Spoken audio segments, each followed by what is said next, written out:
already bought it from O'Reilly. Cost me like 40 bucks. Not that bad. First, if you're having a problem putting your key to your accessory like this, you can drill this hole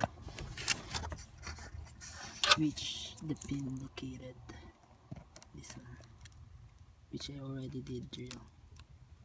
Okay, then when you're done, you can pull this all the way out.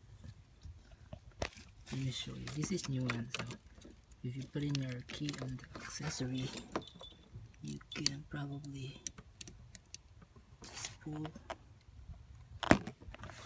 Let me put this here. Pull this, and you can pull your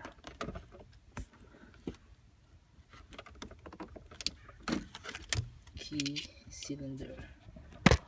That's easy. See? This is how you do it. I'm going to show you my old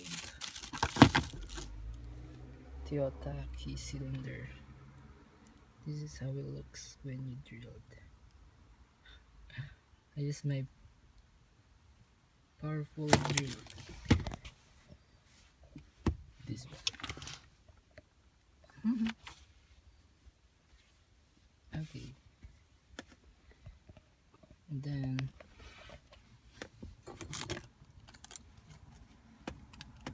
all you just need before you put the new one, you should press this up above the pin, align it, and you can just straight push it on, and that's pretty much it. You can do it by yourself, so you can save a lot of money and time if you ask me. Now, this is how it looks of the inside. What else? I only removed one, two, three nuts, and they be like that.